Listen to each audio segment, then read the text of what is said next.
이 시간 박수치면서 주님께 찬양이 원합니다.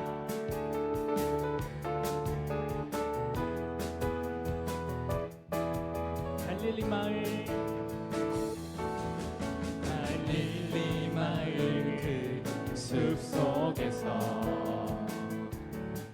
주님 그 열한 제자 다시 만나시사 마지막 그들에게 말씀하시기를 너희들은 가라져 세상. 다시 한번 고백합니다. 갈릴리 마을 그 숲속에서 주님 그 열한 제자 다시 만나시사 마지막 그들에게 말씀하시기를 너희들은 가라져 세상. 선포합시다. 가서 제자 삼으라 세상 많은 사람들을 세상 모든 영혼이 내게 달려나니 가서 제자 삼으라 나의 길을 가르치라 내가 너희와 항상 함께하리라. 이절로 찬양합니다. 지금도 우리 주 찾아오사 어두워져가는 저 세상 바라보며 마지막 우리에게 부탁하시기를 너희들이 가라져 세상으로 가서 제자 삼으라 세상 많은 사람들을 세상 모든 영혼이 내게 달려나니 가서 제자 삼으라 나의 길을 가르치라 내가 너희와 항상 함께하리라. 가서 제자 삼으라 세상 많은 사람들을 세상 모든 영혼이 내게 달려나니 가서 제자 삼으라 나의 길을 가르치라 내가 너희와 항상 함께하리라. 가서 제자 삼으라 세상 많은 사람들을 세상 모든 영혼이 내게 달려나니 가서 제자 삼으라 나의 길을 가르치라 내가 너희와 항상 함께하리라. 가서 제자 삼으라 세상 많은 사람들을 세상 모든 영혼이 내게 달려나니 가서 제자 삼으라 나의 길을 가르치라 내가 너희와 항상 함께하리라. 아멘.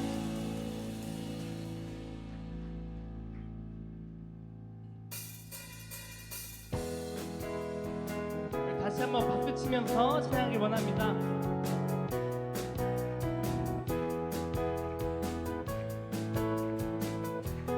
나의 등 뒤에서 나의 등 뒤에서 나를 도우시는 주 나의 인생길에서 지치고 고나여 매일처럼 주저앉고 싶을 때 나를 밀어주시네. 나의 등 뒤에서 나의 등 뒤에서 나를 도우시는 주 나의 인생길에서 지치고 고나여 매일처럼 주저앉고 싶을 때 나를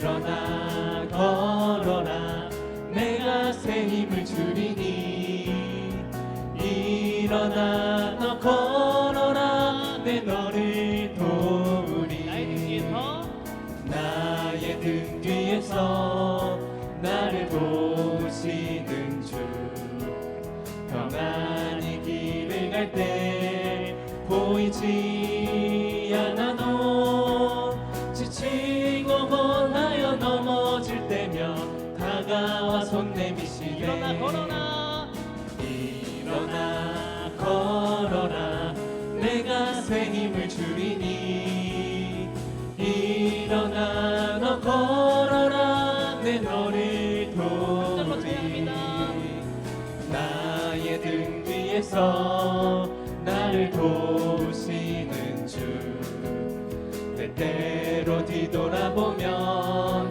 여전히 계신 주 찬찬한 미소로 바라보시며 나를 재촉하시네 일어나 걸어라 일어나 걸어라 내가 새 힘을 주리니 일어나 너 걸어라 내 너를 도우리 일어나 걸어라 내가 새 힘을 주리니 일어나 너 걸어라 내 너를 믿음으로 고백합니다. 한 걸음 한 걸음 한 걸음 주 예수와 함께 날마다 날마다 우리는 걷겠네 한 걸음 한 걸음 주 예수와 함께 날마다 날마다 우리는 걷겠네 한 걸음 한 걸음 주 예수와 함께 날마다 날마다 우리는 걷겠네 일어나 걸어라 내가 새 힘을 주리니 일어나 너 걸어라 내 너를 도우리 아멘. 주님께 영광을 돌립니다.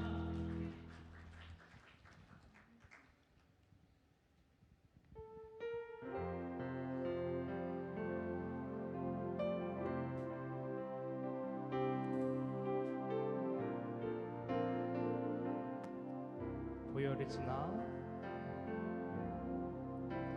보혈을 지나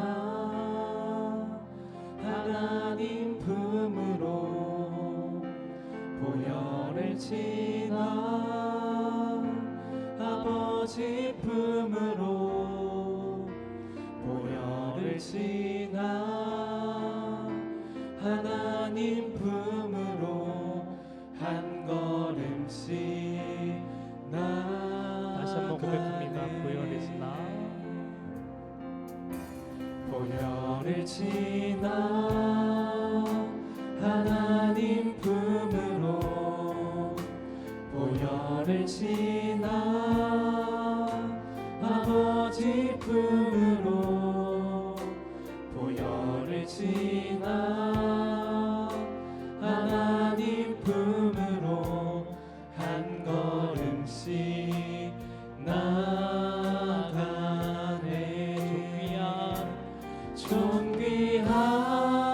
존귀한 주 보혈이 내 영을 새롭게 하시네 존귀한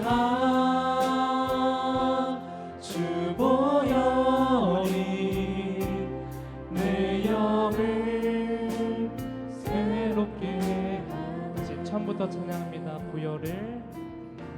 보혈을 지나 하나님 품으로 보혈을 지나 아버지 품으로 보혈을 지나 하나님 품으로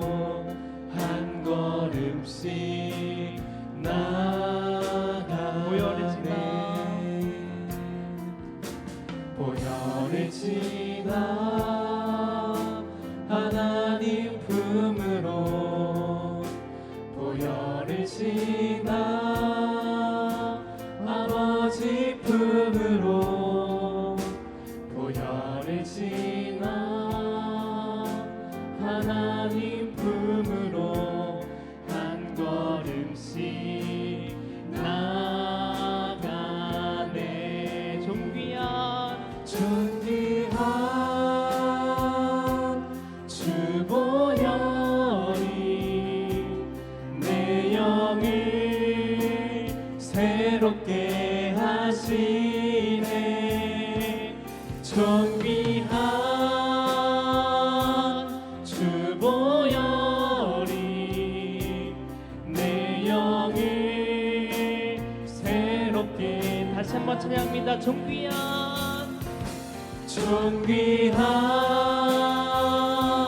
주 보혈이 내 영을 새롭게 하시네. 존귀한 주 보혈이 내 영을 새롭게. 우리 목소리 높여 찬양합니다. 존귀한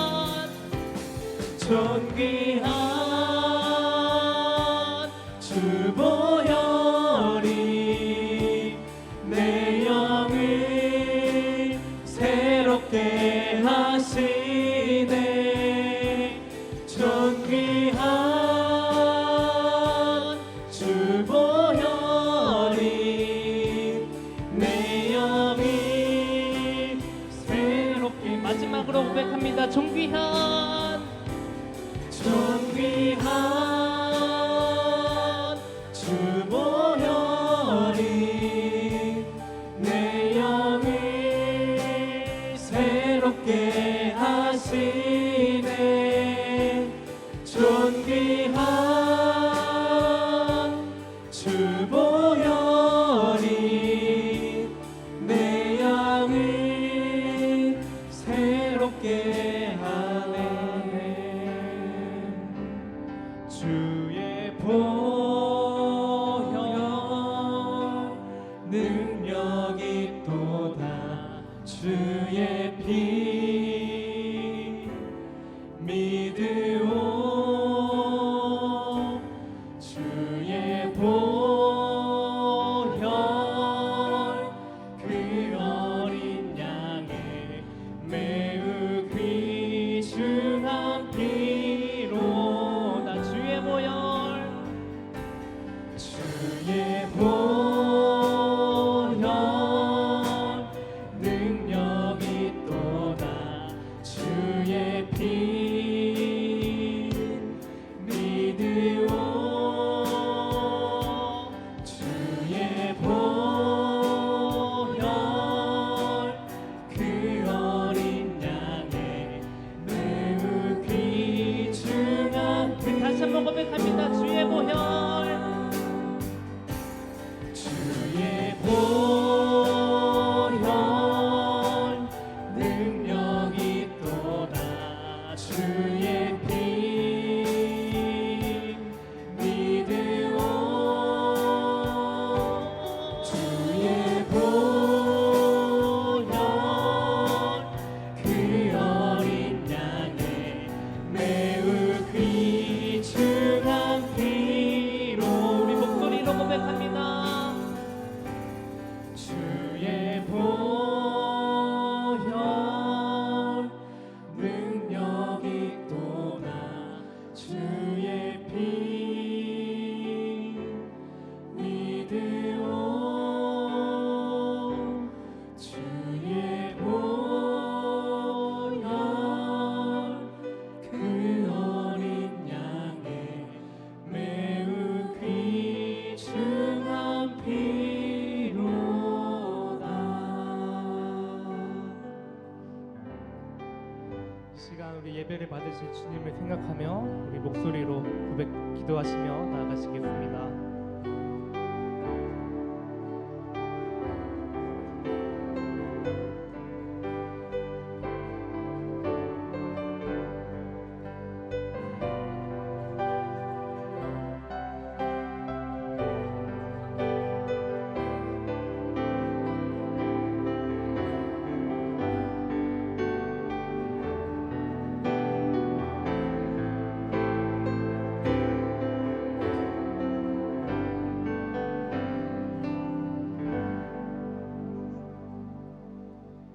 예수님의 이름으로 기도드립니다. 아멘. 광고 드리겠습니다. 오후 프라임워십에 오신 여러분들 다시 한번 사랑하고 축복합니다. 하나님께 예배함이 우리의 기쁨이 되길 원하고 이 시간 전심으로 주님께 예배드리길 소망합니다. 우리 큐티 잊지 않고 5월달 우리 청년들 잊지 않고 잘 해주시면 되겠고, 그리고 이제 여름 수련회를 준비하고 있습니다. 아직 날짜가 정해졌는데 오늘 전달받았을 걸로 알고 최대한 참석 많이 해주시면 되겠습니다. 오늘 김성현 전도사님 말씀 전하실 때 은혜 받는 시간 되시길 바랍니다. 네, 샬롬. 오늘 하나님께서 우리에게 주신 말씀은 마태복음 28장 8절부터 10절까지입니다. 제가 봉독하겠습니다. 그 여자들이 무서움과 큰 기쁨으로 빨리 무덤을 떠나 제자들에게 알리려고 다름질할세 예수께서 그들을 만나 이르시되 평안하냐 하시거늘 여자들이 나와 그 발을 붙잡고 경배하니 이에 예수께서 이르시되 무서워하지 말라 가서 내 형제들에게 갈릴리로 가라 하라 거기서 나를 보리라 하시니라. 아멘. 말씀을 읽기 전에 제가 샬롬이라고 인사를 했죠. 아시다시피 평안을 뜻하는 이스라엘의 인사입니다. 그러면서 이스라엘의 신앙에 있어서 가장 중요한 단어라고 해도 과언이 아닌데요. 유대 신앙의 본질을 요약하는 단어 두 가지를 꼽는다면 샤밧 그리고 샬롬을 들 수 있겠습니다. 먼저 샤밧은 안식일, 보다 근본적으로는 창조 후의 안식을 의미합니다. 창세기에서는 하나님께서 세상을 완성하신 후에 심히 기뻐하시며 행복한 쉼을 가지셨다고 이야기합니다. 이 안식은 하나님 혼자만의 것이 아니라 하나님의 통치와 하나님의 질서 아래에서 온 창조 세계가 함께 누린 안식이죠. 온 세상과 사람이 하나님의 품 안에서 하나님과 함께 더불어 안식했다는 것입니다. 그렇다면 하나님께서는 왜 이렇게 모든 피조물과 더불어 안식을 가지셨어야 했을까? 창조가 너무 힘들어서 좀 쉬셨어야 하셨던 것인가? 사실 정반대죠. 안식에 앞선 6일간의 창조가 너무나도 완전했기 때문에 무언가 더 보탤 필요가 없었고 더 수고할 필요가 없었고 더 애쓸 필요가 없었기에 이미 그 사역이 너무나도 완전했기 때문에 하나님께서는 7일차에 온 생명과 온 우주와 함께 안식하셨다는 것입니다. 즉 안식이란 단순히 거룩하게 깨끗하게 지내야 하고 일종의 강박 속에서 내가 절제하는 그러한 인간적인 경건의 개념을 아득히 넘어서서 나를 짓고 이 세계를 지으신 하나님이 완전하시기 때문에 나는 좀 힘을 빼도 괜찮은 것. 그러니까 잠시 나의 모든 근심을 내려놓고 하나님의 완전하심을 신뢰하고 나를 의탁할 수 있는 것. 이것이 사실 창세기가 말하는 샤밧의 의미인 것이죠. 그리고 이 샤밧과 이어지는 단어, 절대 뗄 수 없는 단어가 우리에게도 참 익숙한 샬롬이라는 단어입니다. 온 세상이 첫 창조 때에 누렸던 그 안식의 평안을 오늘 우리가 일상 속에서 다시 경험하기를 소망하는 마음에서 우리는 샬롬, 평안할지어다. 우리가 다시 하나님의 안식을 기억할지어다. 그 평안에 참여할지어다 인사합니다. 평안을 망각하고 불안 속에서 피로감 속에서 살아가는 사람들이 다시 하나님의 샤밧, 그 안식을 누리는 것, 하나님의 완전하심을 다시 기억하고 경험하는 것, 그것을 성경은 샬롬이라고 부르는 것이죠. 그래서 이스라엘 사람들은 서로에게 인사와 안녕을 전할 때 항상 샬롬이라고 말하고 특별히 안식일을 앞두고는 샤밧 샬롬이라고 인사합니다. 제가 잠깐 이스라엘 교환학생을 다녀왔던 적이 있었는데 거기서도 평소에는 수업에서 모두 다 영어로 인사하고 영어로 말하거든요.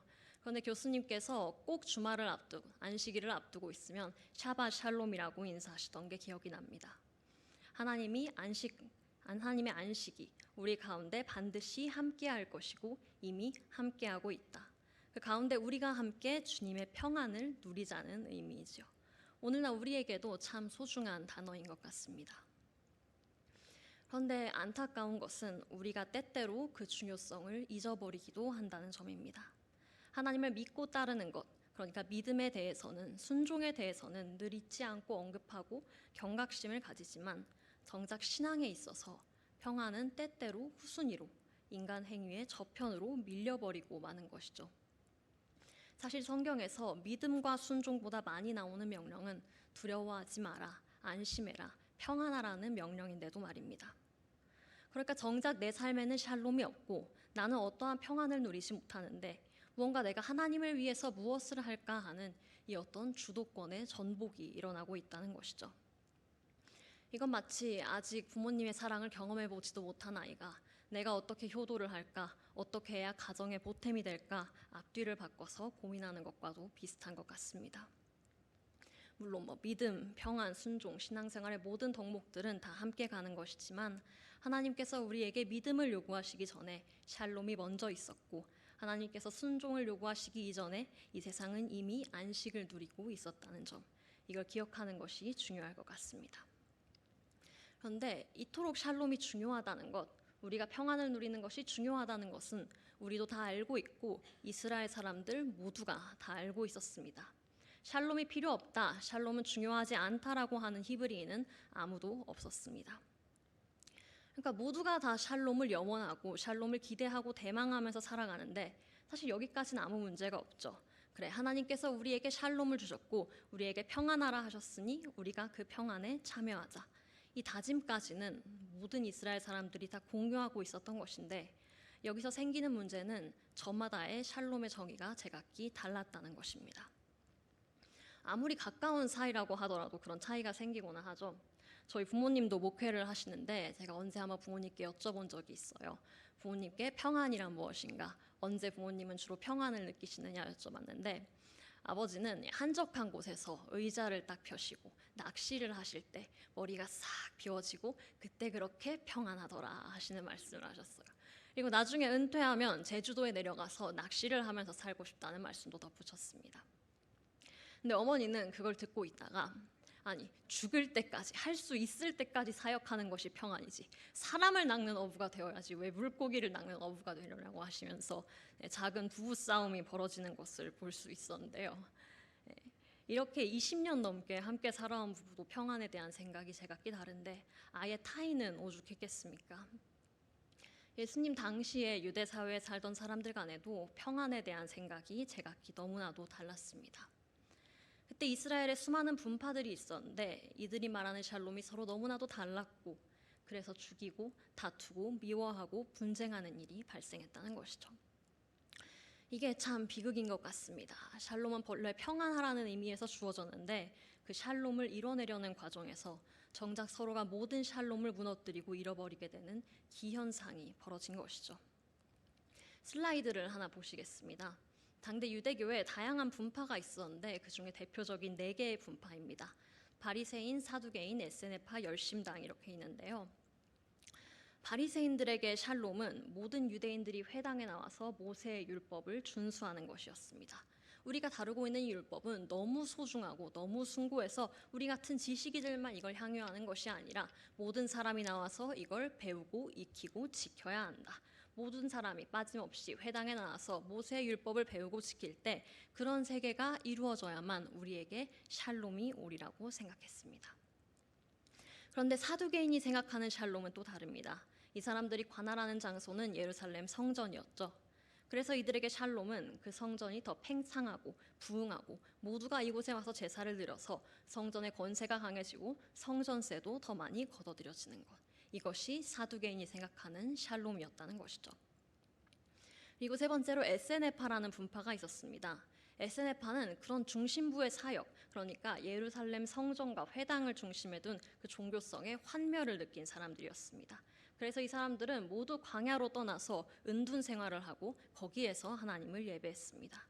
그렇기 때문에 이들에게는 그 샬롬은 저 세속과 멀어지는 것, 탐욕스러운 유대 엘리트들의 세계에서 벗어나서 광야라는 자유로운 변방으로 가는 것이 샬롬이었습니다.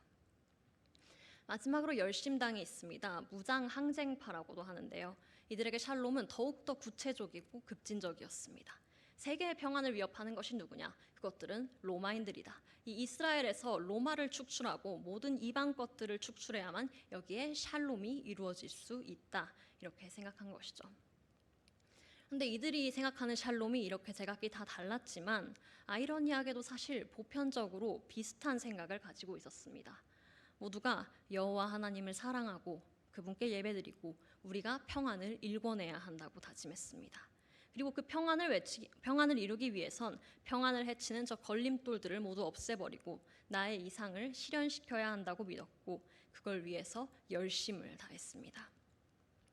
그러니까 바리새인들은 사두개인들이 너무 싫었기 때문에 저 사두개인들이 없어져야 샬롬이 올 것이라 생각했고, 사두개인들은 반대로 바리새인들이 회당에서 뭔가를 가르치는 걸 그만두고 다 성전에 나와 제사를 드려야 그래야 샬롬이 이루어질 것이라고 생각했고, 에세네파는 반대로 왜 이렇게 부패해버린 성전 공동체에 집착을 하느냐, 그냥 광야로 떠나면 샬롬이 될 것이지 않느냐 이야기하고, 열심당은 에세네파에게 비겁하다, 지금 로마가 우리를 압제하고 있는 것이 보이지 않느냐, 로마를 쫓아내야 샬롬이 올 것이지 않느냐 하면서 이렇게 저마다의 샬롬을 이야기하고 다투는데, 참 슬픈 것은 이 중에 진심이 아닌 사람, 열심이 없는 사람이 아무도 없었다는 점이었습니다. 다 나름대로의 순수함과 숭고함이 있었고 각자의 열심을 가지고 샬롬을 꿈꿨지만 도리어 그들이 내는 열심 때문에 샬롬으로부터 멀어지고 마는, 이들이 여호와를 찬양할수록 샬롬을 갈망할수록 결국 아무도 샬롬을 누리지 못하는 평안 없는 공동체가 이스라엘에 펼쳐졌다는 것이죠. 이런 반복을 2000년 전 유대교의 분파될 뿐만이 아니라 오늘은 사랑하는 신앙인 역시도, 또 저 역시도 늘 반복하고 있는 것 같습니다. 무언가가 이루어져야만 평안할 것이라고 생각하고, 또는 무언가가 없어져야만 평안할 것이라고 생각하는 것이죠. 그게 때때로 관계일 수도 있고 어떤 대상일 수도 있고 가난이나 결핍일 수도 있는데, 이것들이 사라져야 샬롬이 오지 않을까 하면서 자꾸 외부의 조건에 따라서 샬롬이 뒤바뀌는 상황이 일어난다는 것입니다. 제가 막 오래 산 건 아니지만 그래도 제 인생에서 가장 샬롬하지 않았을 때를 생각해보면 고등학생 때였던 것 같아요. 학업 스트레스를 굉장히 많이 받는 아이였는데 특히 수학이 제 삶, 제 샬롬의 큰 걸림돌이었습니다. 공부를 안 하고 있으면은 시험이 며칠 남았는데 내 점수가 이러고 있을 점수가 아닌데 하면서 불안해지고, 또 공부를 하고 있자니 책을 펴면 무슨 소린지 하나도 모르겠고 문제는 푸는 대로 들리고 그래서 또 불안해지고, 그래서 저는 오직 수능이 끝나는 그날만을 기다렸습니다. 내가 어른이 되면 자유로운 세상을 누벼야지. 내가 지금 이 비좁은 자습실 책상에 있지만 내가 어른이 되면 그때는 나를 얽매이는 이 공부도 없고 나는 평안해지리라, 그런 기대를 했습니다. 네, 어른이 된 지금 다시 좁은 책상에 앉아서 이젠 성경을 펼쳐두고 주님 이걸 왜 이렇게 쓰셨습니까? 이해가 안 됩니다. 불안해하고, 또 이 설교를 두고도 뭘 어떤 말씀을 전해야 합니까 하면서 고민하고 스트레스 받고, 그러다 보니까 샬롬이 참 위태로워지는 것 같더라고요. 그러면서 문득 그런 생각이 드는 거예요. 내가 나이를 더 먹고 막 나중에 신학 박사가 되면 멋진 설교가 뚝딱뚝딱 나오고, 내가 사역을 오래 하고 나이가 많아지면 그때는 나도 평안하게 항상 불안함 없이 사역할 수 있으려나 생각하게 되더라고요. 네, 그러면서 깨닫게 되는 거죠. 내가 또 똑같은 생각을 하고 있구나. 어려운 점과 힘든 상황은 언제나 어딜 가도 있는 것인데 내가 결국 평안이라는 것을 늘 외부의 조건에 따라 찾으려다 보니 나중에 이렇게 되면 평안해질까? 저 문제가 해결되면 샬롬이 찾아올까? 이렇게 생각하게 되는구나. 사실 그게 아닌데 말이죠. 결국은 계속 반복되는 것인데 내가 뭔가 평안에 대해서 단단히 오해를 하며 살아왔구나. 지금의 문제가 해결되고 내 상황이 변한다고 어떤 평안이 찾아올 수 있을까? 그런 평안은 없다는 것이죠. 반드시 율법이 지켜져야 한다. 반드시 성전이 부흥해야 한다. 반드시 광야로 나가야만 한다. 반드시 로마가 없어져야 한다. 이런 필연성과 당위에 걸려 넘어져서 이렇게 해야만 샬롬이 온다는 것이 모든 사람을 오히려 고통스럽게 만든다면, 뭔가 가시적으로 이루어지거나 없어져야만 평안이 오는 게 아니라면, 그럼 대체 성경은 진정한 평안을 두고 무엇이라고 이야기하고 있는가? 그게 중요하겠죠. 오늘 본문은 예수님께서 십자가에서 돌아가시고 부활하신 직후의 내용을 담고 있습니다. 십자가 사건에 대해 생각해보면 사실 평안이랑은 거리가 너무나도 먼 사건이에요. 예수님은 체포되고 결박당했고 사형당하셨습니다. 예수님을 따르는 제자들은 뿔뿔이 흩어져서 목숨의 위협을 받고 있습니다. 이들에게 샬롬이 있었을까요? 예수님마저 없어졌으니, 그분마저 십자가에서 돌아가셨으니 이 세계에 더 이상 평안은 없겠다고 생각하고 있었고, 다 낙담과 불안과 절망 속에 있는데, 그런 예수님께서 부활하시고 하신 첫 말씀이 오늘 본문인 것입니다. 오늘 본문 한번 다 같이 다시 읽겠습니다. 그 여자들이 큰 소음으로 빨리 무덤을 떠나 제자들에게 알리려고 다름질할세. 예수께서 그들을 만나 이르시되 평안하냐 하시거늘 여자들이 나아가 그 발을 붙잡고 경배하니 이에 예수께서 이르시되 무서워하지 말라. 가서 내 형제들에게 갈릴리로 가라 하라. 거기서 나를 보리라 하시니라. 아멘. 그러니까 예수님께서는 부활하시자마자 가장 처음 물은 것, 죽음을 거스르고 올라오셔서 여인들에게 했던 첫 번째 문장이 평안에 대해서 물으셨다는 것이죠.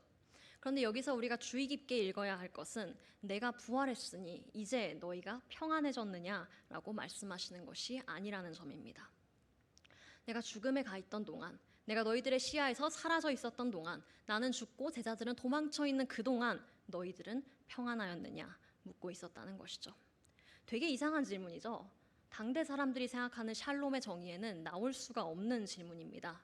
예수님의 죽음은 샬롬의 무너짐이고 샬롬의 실패고 샬롬의 소멸인데 정작 예수님께서는 그동안 너희가 평안하였는지를 묻고 계신다는 것이죠. 그러니까 인간이 생각하는 샬롬과 하나님의 아들 예수님이 생각하는 샬롬 사이에는 큰 괴리감이 있었던 것 같습니다. 사람들은 가시적으로 아름답고 희망찬 상황이 나타나야지만 비로소 샬롬을 이야기할 수 있을 것이라 생각했었는데 정작 예수님께서는 그런 상황과는 무관하게 하물며 내가 죽고 내가 너희들의 눈 가운데 사라졌을지라도 그때마저도 너희들은 샬롬을 누릴 수 있었다. 너희들에게서 샬롬이 거두어진 적이 없다. 떠난 적이 없었다라고 말씀하신다는 것이죠. 그래서 예수님께서는 너희가 평안하였느냐고 묻고 계십니다.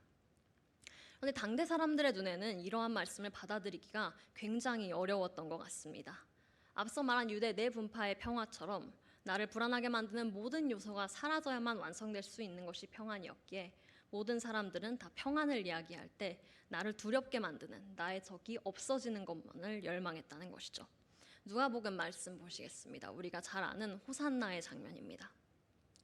이미 감람산 내리막길에 가까이 오심에 제자들 온 무리가 자기들이 본 바 모든 능한 일로 인하여 기뻐하며 큰 소리로 하나님을 찬양하여 이르되 찬송하리로다 주의 이름으로 오시는 왕이여 하늘에는 평화요 가장 높은 곳에는 영광이로다 하니.